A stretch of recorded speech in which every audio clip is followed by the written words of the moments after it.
Salutare dragii mei, sunt Alex de la Alex Innovation, iar în acest video tutorial vreau să vă prezint programul Shape Collage. Un program care este gratuit, îl găsiți pe internet. Este un program simplu cu ajutorul căruia puteți să faceți colaje de fotografii.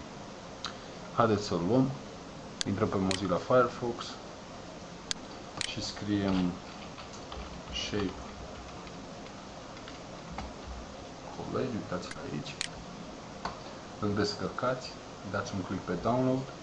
Eu nu îl voi descărca pentru că deja îl am în calculator. Să presupunem că l-ați descărcat, dăm dublu click pe setup, îl instalăm, selectăm limba, uitați, avem și limba română, chestie foarte bună, de acord, înainte, și cam asta ar fi. Programul se va porni automat.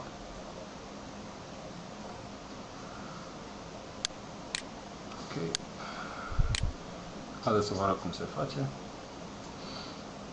Aici, în această căsuță, bifați ce anume vreți, cum să arate fotografiile, în ce formă se aranjeze, în formă de inimă, de cerc, text. De exemplu, aici scriem, dacă vreți să faceți cu prietena dumneavoastră, prietenul dumneavoastră, un colaj de fotografii, scriem, de exemplu, love. Ok. Băgăm niște fotografii. Eu voi băga niște wallpaper-uri. Add photo. Unde avem desktop. Uite aici, new folder. Selectăm toate fotografiile. Așa. Ținem apăsat CTRL pentru a selecta. Și click stânga, după cum știți. Ok. Dăm un preview, adică să vedem ce s-a făcut. Trebuie să așteptăm un pic. După cum vedeți, apare sub formă de love. Haideți să scriem și altceva, de sub formă de D, de exemplu. Vedeți, toate fotografiile ce le avem se aranjează sub forma literei D. Cam asta ar fi. Dăm Create, adică să creeze, unde să-l salvăm. Aici vom scrie Collage. Așa. Save. Tipul fotografiei, SPEC sau Ping, Photoshop sau nu știu ce. Dăm un Save. Save. Haideți să vedem cum a ieșit. Ia uitați ce frumos. Am făcut un colaj.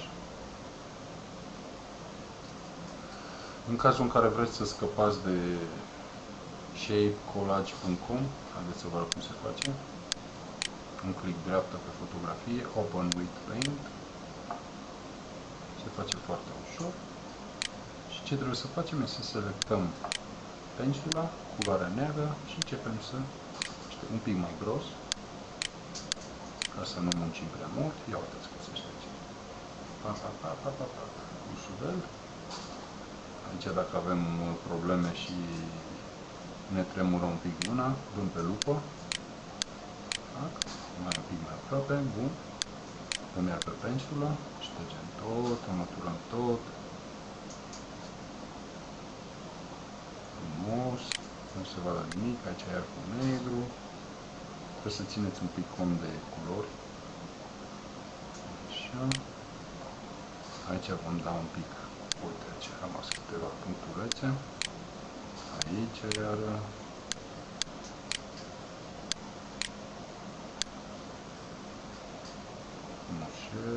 Nu vă grăbiți. Că nu vă grăbește nimeni. Dacă vreți să iasă ceva bun. Ok. Mai era o chestie. În cazul în care nu aveți culoarea, de exemplu culoarea asta care e pe fotografie, luați asta, dați aici și aveți culori. Și acum e altă. Da? Frumos, nu? Vă garantez că nu se vadă. Așa, alb, culoare albă.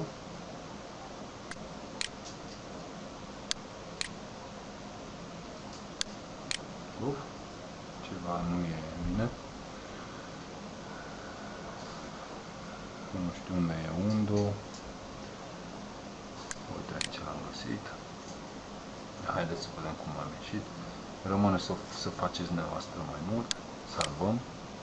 Save. Și ne uităm încă o dată. După cum vedeți, nici nu prea se mai vede ce era scris aici. Cam asta ar fi. Sper că v-a fost de folos acest video tutorial. Eu sunt Alex de pe Alex Innovation. Vă aștept pe site-ul nostru www.alexinnovation.webgarden.ro pentru noi video tutoriale. La revedere!